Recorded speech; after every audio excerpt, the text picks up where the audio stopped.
A-Team Running Lab, week 9 coming at you. Just past the halfway point of our 16-week plan. So we're going to get into some more running specific workouts, some more single leg stuff, some more plyometric stuff, some more running specific movements that will really start to fine tune our strength to our run. So we'll get right into it here. As always, level 1, 3 sets of 10 reps. Level 2, you're going to do 4 sets of 15 reps. Level 3, you're going to do 5 sets of 20 reps. We'll start with legs, move into upper body, go into core from there. I'm going to demonstrate one time through of level 1. You guys can build off that however you seem or however you deem necessary. So getting right into it, we're going to start with walking lunges with a knee drive. So I'm going to start all the way over here. We're going to actually, we've done this before, but we started with reverse lunges into knee drive. We're going to actually be walking through. So we're going to take a lunge into a knee drive, and we're going to walk as far forward as we can. I'm going to do 10 sides, or 10 reps each side.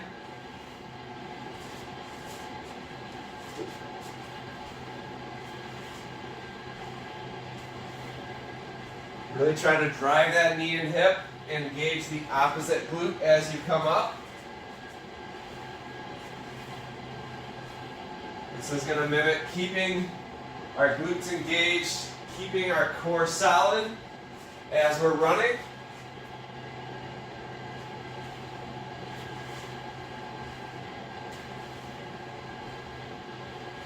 And notice if one side of your body is stronger doing this. I know that for me, my right glute fires a lot easier and a lot stronger than my left glute. And I know that that is actually a neuromuscular thing, so I've got to practice on making that left glute engage at the proper moment so that we're getting the full benefit out of that.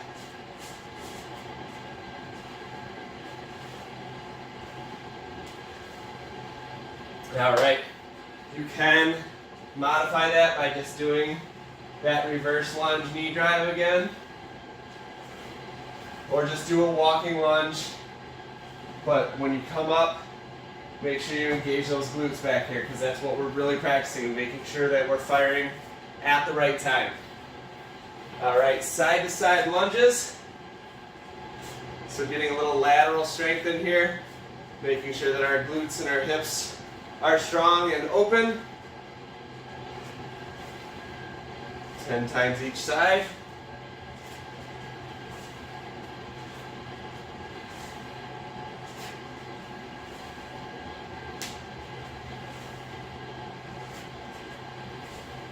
Go down as low as you can while staying in control. You don't want to be dropping so low that this is stressing out your groin or your pelvis or anything, but we do want to get really deep into this, really dropping that butt back, keeping that core nice and engaged.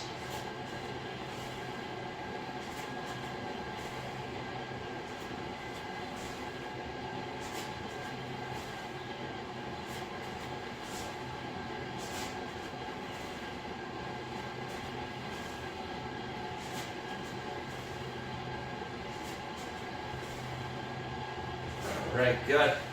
Often that movement is kind of skipped and missed a lot by runners in strength training because we're always moving in that straightforward line. But really getting those glute meads and stabilizing the core when we're in that movement is going to make us a lot more stable when we're running. All right, excellent. Moving into single leg Romanian deadlift. So again, this is one you can use a chair to balance, you can use a wall to balance if you need to. I've been working on this, so hopefully my balance is better than it was last time we did this.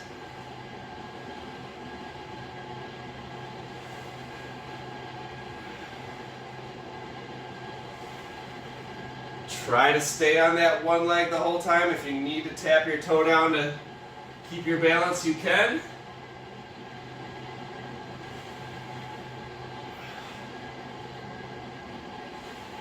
This challenges everything in your leg from your ankle on up through your glute, mostly in the hamstrings, glutes, and lower back.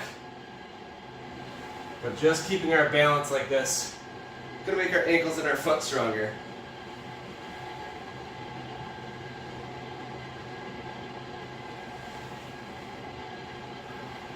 All right, and switching sides.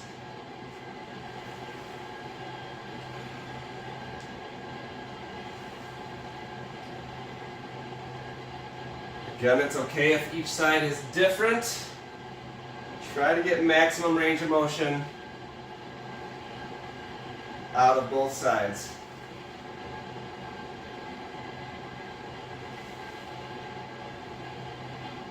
Little soft bend in the knee so you're not locking it out.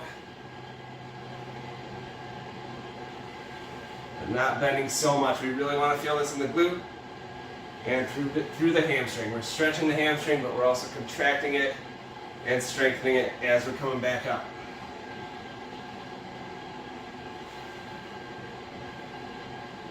All right, very good. Now into single leg calf raises. Now this one is very challenging. A lot of times our calves aren't strong enough to balance on for long periods of time or to even get these single leg raises out of. I know I need to use a chair for this one on my left side so that I can get through that full range of motion. Again, we want to come down slowly so that we are maximizing the eccentric load on our calf and Achilles. That's how we're going to get maximum benefit in the elasticity and the spring back of that Achilles when we're pushing off our toes and creating power in our run.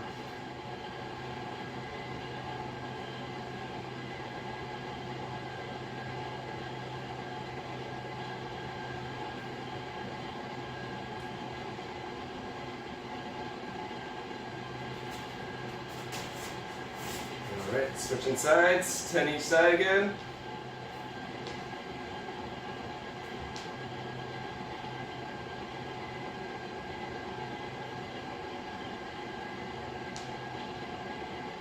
Again, my right side's a lot stronger in this. When I know there's an imbalance and I know one side is stronger than the other, I always start on my weakest side first. That way, I'm not overdoing it on my stronger side. So I could probably get quite a few more reps out of my right leg there than I can my left. But in order to try to keep the balance, I do the maximum amount I can on my left, and I only match it on my right. I don't overdo it on my right to continue the imbalance. So if you do have those weaknesses, where you know one side's weaker than the other, start with that weaker side, get the most out of it you can, match it with the other side. We're not going to fully maximize the strength on that stronger side, but we're going to try to bring things back into balance, let our weaker side catch up, and then we can strengthen both sides from there. All right, moving on to our upper body, we're going to start with thigh tap push-ups. So we're just going to get into a normal push-up stance. We're going to come down, up. We've done the shoulder taps before. We're going to do thigh taps this time. So you're going to come back, touch each thigh.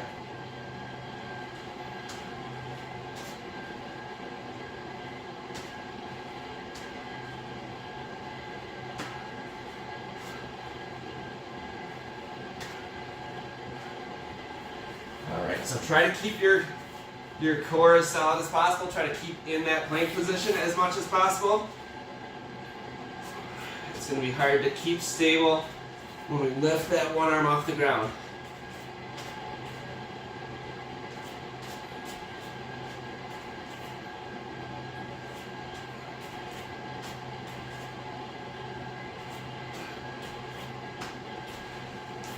Alright, as always, feel free to modify into just regular push-ups, or if you can't do the thigh taps but you can do the shoulder taps, go ahead and do that. Getting through the push-ups is the most important part. Adding that extra challenge of becoming a little bit unstable by lifting one arm and then the other is an added challenge that hopefully we're at that point now. So challenge yourself to try to do it. If you have to modify down to a regular push-up or even a modified push-up, do it so you can get through the reps and get stronger. All right, and then standing chest extensions.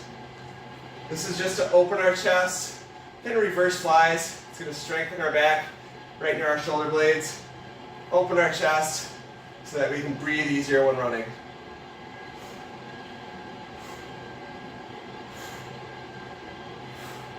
Try to really feel those shoulder blades pinching together in the back, almost like you're trying to squeeze something or hold a pencil back there. Really bring those shoulder blades together. Even if you want to pause here at the back so you can really feel that contraction, always a good idea. All right, and then lateral arm raises.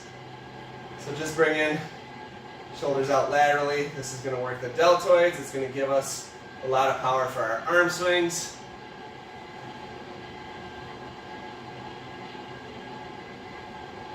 Feel free to add a little bit of weight, even if you just want to pick up your shoes here and hold your shoes, to just add a little bit more resistance at the ends of your arms here.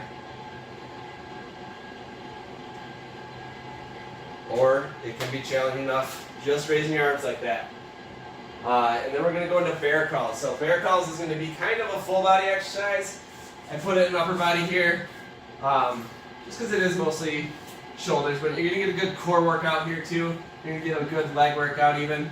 So you're going to raise your knees just a couple inches off the ground.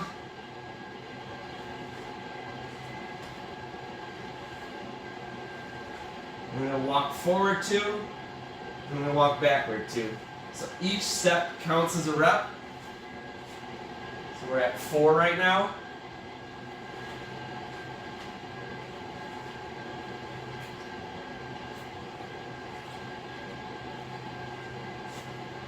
We're at 8.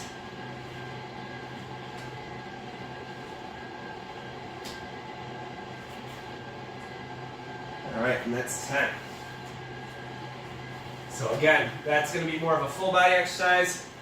Added in there, it's going to segue right into our core section here. So again, if you're doing more reps, great.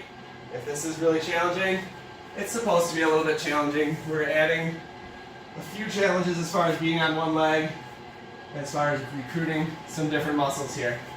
All right, so core, we're going to start off with straight leg lifts. So we're going to be doing both legs at the same time. This is really going to work those lower transverse abdominals right above the pubic bone.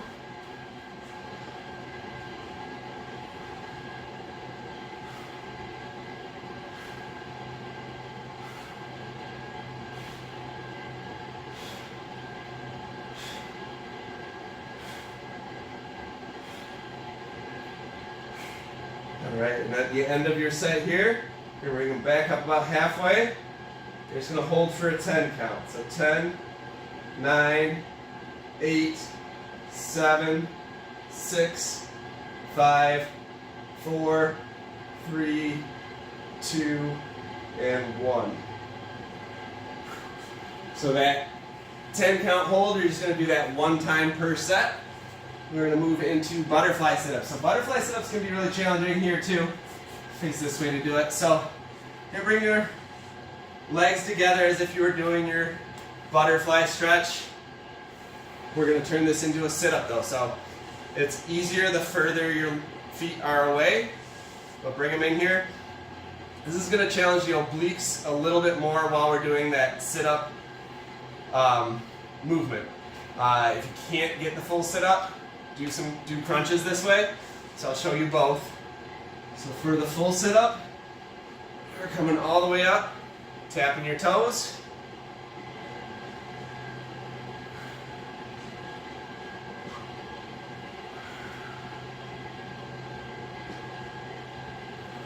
Try to roll back nice and smooth. Don't let yourself totally fall. And come up nice and smooth too. So we're not throwing our body forward. We're trying to really engage those abdominals to guide our body up. Come to a nice straight posture at the top. Touch those toes. Come back down. Come back up. Breathe through everything. So we're inhaling on the way down. Exhaling on the way up when we're putting our effort in there.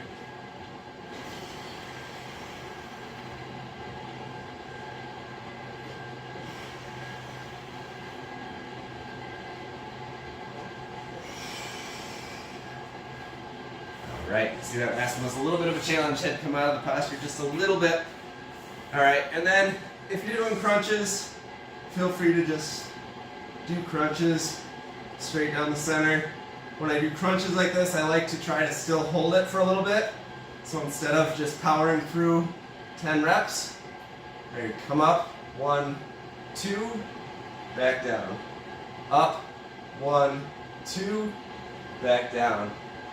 Up, 1, 2, back down. So if you're not going to go through that full range of motion of the sit-up, and you're going to do a crunch, try to hold it for a couple seconds to add a little bit to the challenge, to make sure you're engaging the transverse abdominals and then also those obliques. Those obliques are going to turn in because we have our legs in that butterfly position.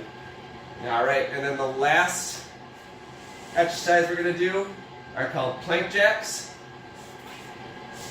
So we're going to get in a plank position. And just as if we were doing jumping jacks, we're going to start with our feet in. We're going to jump to them being out and back in is one set. So we're going to go 1, 2, 3, 4, 5, 6, 7, 8, 9, 10. I'm going to turn around and do a couple of them just so that you get a little bit of a better view.